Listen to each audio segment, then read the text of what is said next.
안녕하세요. 김성규입니다. 또 오랜만에 찾아뵙습니다. 제가 지난 시간에 하나님 말씀을 어떻게 분별하는가에 대한 부분을 같이 나누면서 저희가 실제적으로 어떻게 그때 말씀드렸던 원리를 사역의 방향과 공동체의 방향성을 결정하는데 어떻게 사용하고 접목시켰었는지를 좀 예를 들어서 제가 함께 나눈다고 말씀을 드렸었어요. 그래서 오늘 그 얘기를 좀 해보려고 해요.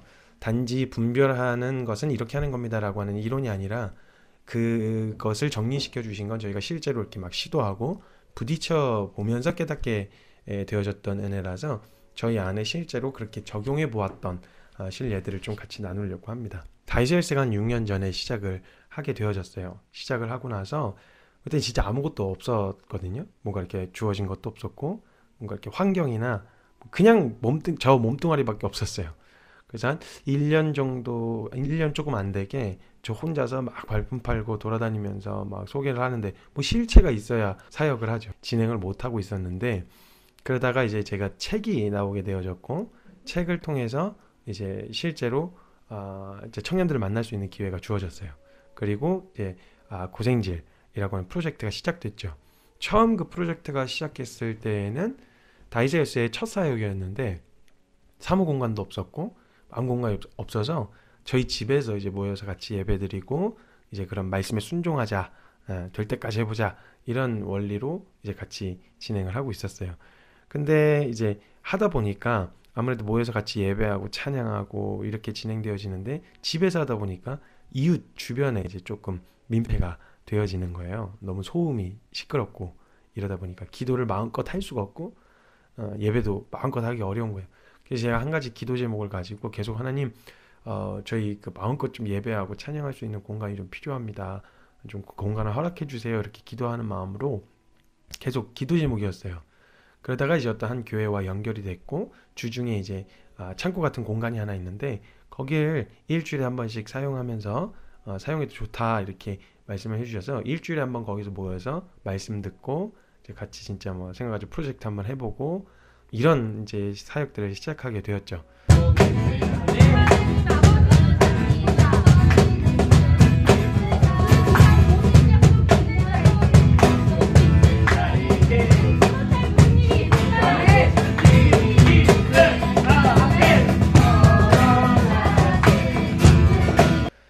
그렇게 하다가 이제 그 교회가 이전을 하면서 4층짜리 빌딩으로 이전을 하게 됐는데 그 중에 한 층이 비어서 혹시 쓸 의향이 있냐 이렇게 먼저 물어봐 주셔서 월 40만 원 정도 월세를 내면서 지내는 공간이 허락이 된 거예요.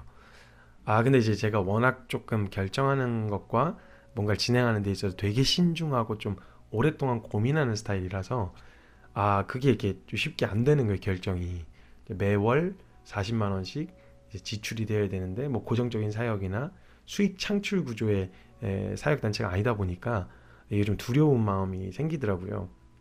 그래서 고민을 하고 있다가 이제 가끔 제가 이렇게 결정을 자꾸 유보하고 뭔가 이렇게 저기 할 때 정신 한 번씩 차리려고 아버지한테 이제 연락을 하거든요. 이제 아버지가 그 얘기를 들으시고 나서 저한테 이런 얘기를 해주셨어요.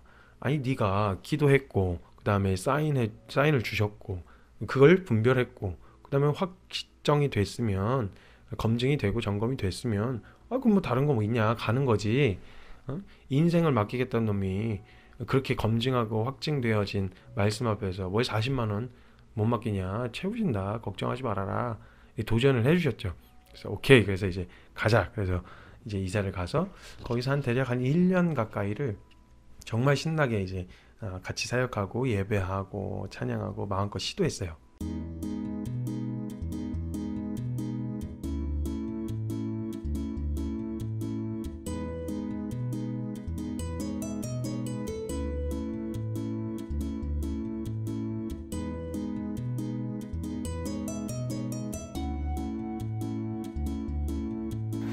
사무실 한 땀 한 땀 손길이 무슨 뭐하고 계시죠? 마스킹이요. 네? 뭐하고 계시죠? 테이프 칠? 걱정하지 마 받치고 있어. 두려워하지 마. 내가 받치고 있어요.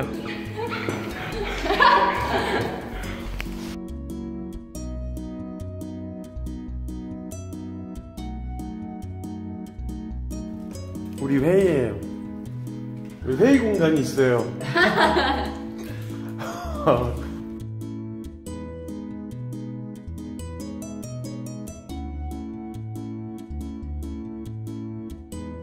그러다가 이제 중간쯤에 저한테 또 하나의 기도 제목이 생겼는데 뭐였냐면 그때까지만 해도 저희가 출퇴근으로 훈련을 진행하고 있었거든요.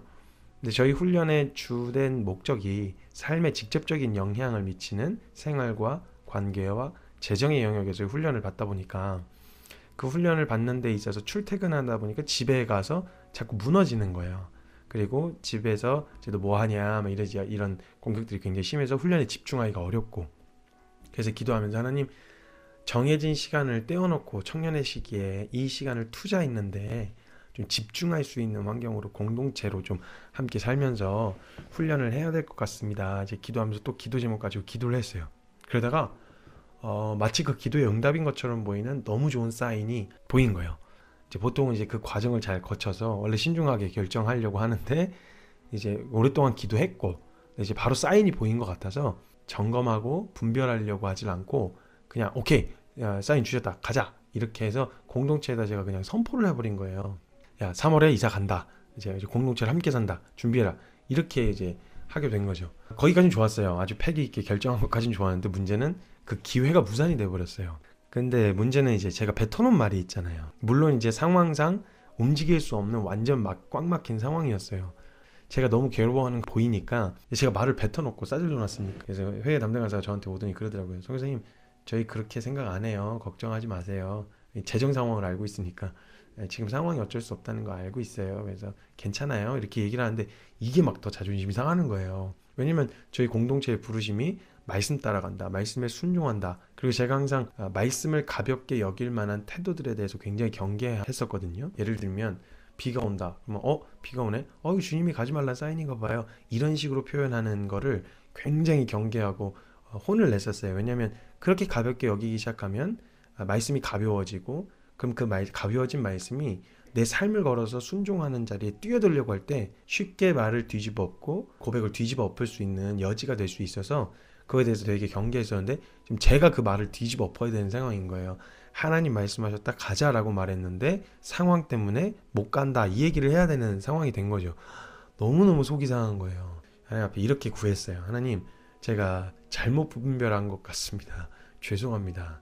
근데 제가 지금 이 상황에서 상황은 다 막혀 있지만 하나님 이름을 걸어놓고 약속한, 하나님이 말씀하셨다라는 말이 저희 공동체 안에 절대 가벼워지지 않도록 제가 실수하고 잘못 분별한 건 맞지만 하나님 이 고백을 지킬 수 있도록 도와주세요 라고 이제 기도를 하고 공동체에 이제 선포를 했어요. 그럼 이제 우리 약속한 대로 3월에 간다. 어디로 가냐 모른다. 어디 갈 데가 없다. 근데 우리가 지켜왔었고 지키고자 했었던 게 하나님 말씀에 순종하는 거라면 우린 이 말과 하나님 이름을 걸어놓고 약속한 이 고백 지켜야 된다. 떠난다, 털자, 이래서 거기서 계속 지내도 괜찮았었는데 저희가 이제 떠나기로 3월에 약속하고 떠나기로 약속한 거죠. 그때부터 저한테 이제 제가 지체들한테 내가 뱉어놓은 말에 책임을 질 수 있도록 시간을 좀 줘라. 그래서 2주 동안 돌아다니면서 그 지역 거의 대부분을 다 돌아다녔던 것 같아요.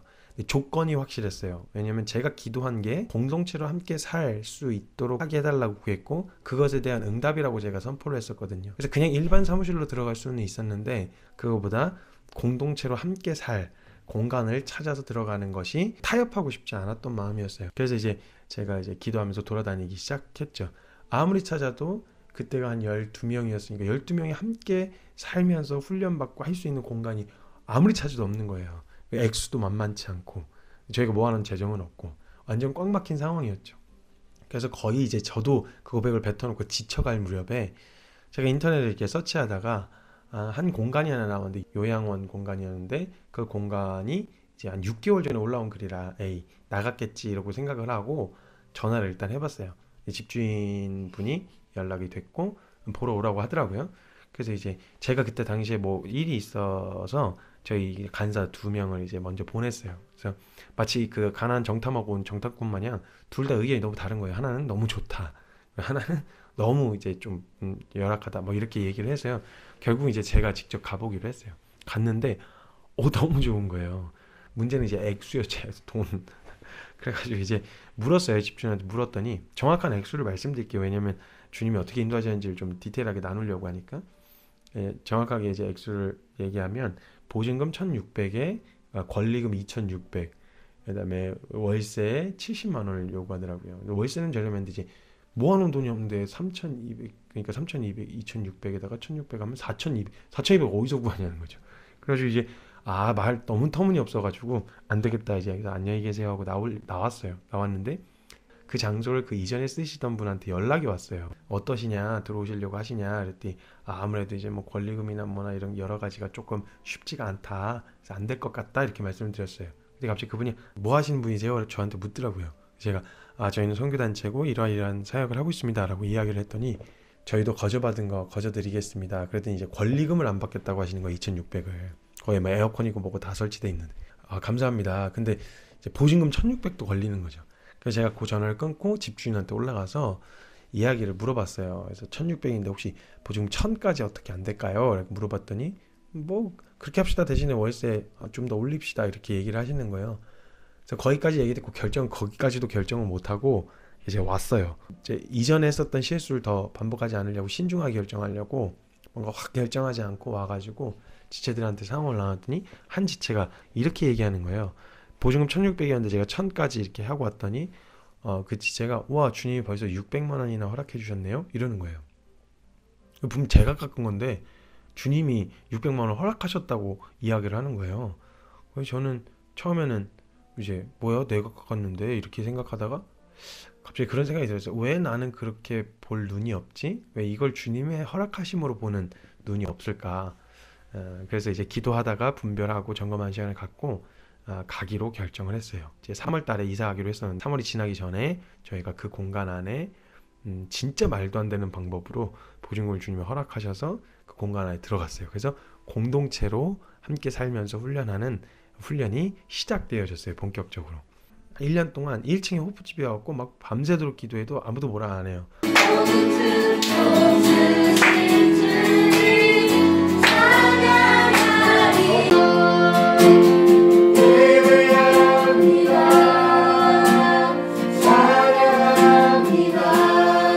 진짜 너무 신나게 진짜 함께 살면서 사역을 이제 좀 허락하신 사역들을 진행하기 시작했죠.